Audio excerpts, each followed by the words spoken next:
就跟之前那个人外有人，天外有天一样，就看看就是外边的东西呗。挺有画面感的啊。我指的画面感是2栋楼而已。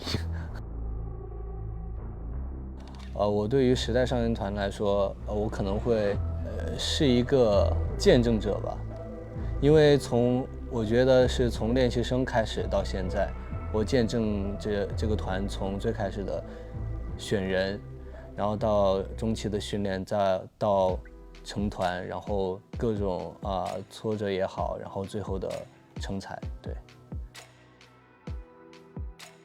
我觉得一个很大的一个点，就是因为大家时间不够统一，然后聚不到一块儿。因为时刻会在想，就是怎么会做到更好吧，各种方面，因为都想做到最好。其实我不着急，因为我渴望去演戏，我渴望去体验可能说别人的人生，但我害怕去演戏，因为我觉得我不够格，觉得自己可能台词也不好，带入不了情绪，所以我其实有些时候很害怕。不会，这个完全不会，因为显而易见的是，我们这个团其实还没有达到一个很理想的一个高度。自己的私心就是想让团更好一点，我不会觉得会耽误我什么。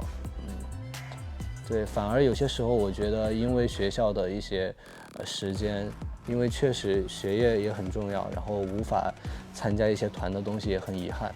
因为我觉得演戏这个东西，它需要一些经历也好，沉淀也好，它需要的东西太多了。我觉得所有东西都要沉淀吧。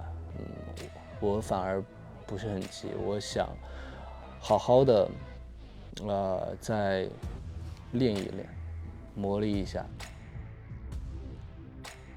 我觉得大家说的很对，这确实是毋庸置疑的东西。就是我们也很想去做出来一首代表作，但是所有的想法它不是你做了就能成功的，它是真的需要天时地利人和，所有的因素都得加在一起。就是我感受到了成年的野性嘛，现在很多歌词里面有体现我们之前的一些一路上的经历有多么的难。我们的内心的想法是怎样，对社会的一些看法呀，对人性的一些感官啊，都有。因为说实话，我也很怀念18岁之前的那些时光。小的时候，大家不会被很多事所烦扰，不会被很多事所局限，因为大家是真的会觉得，往往之前的东西会是更好的。我自己也有很大的感受，因为养成系它很重要的一个词，它叫做陪伴，所以我觉得，任何东西它都需要陪伴的，因为它是相当于精神支柱了，所以我觉得肯定是还是需要的。每一个阶段它都不是一蹴而就的，都是要慢慢成长的。小时候才是最单纯、最天真、最可爱。你长大了，你所做的一切，大家都会觉得你有心机。其实有些时候不是我们不好，就是会觉得自己所做的一切都会被大家给揣测成其他意思，就觉得挺好笑的。就是我会想去说，我希望这个世界是美好的。对于我们来说，因为我们被公司保护得很好。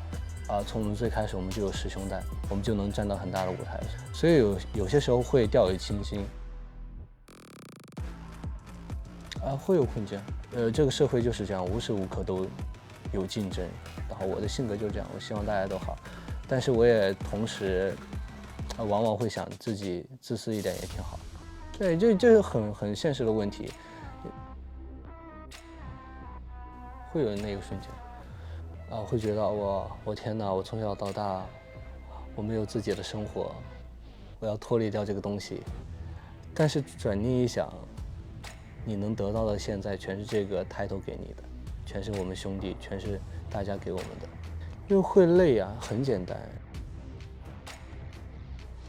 大家为什么会这样说？实在是因为我们凑不到一起了。我听到我也是有点懵，有点生气。我只能说，并没有。是因为确实因为就是上学很重要。其实我们早就已经进入成人世界了，因为我们每天都在跟成年人打交道，我们所接受的东西都是成年人给我们的。这个社会这个圈子都一样，很复杂。做人要直率，也要圆滑，但一定要保护好自己，真的要保护好自己为前提。我始终觉得我们要有大胆的尝试，就先让大家感受到我们的帅气。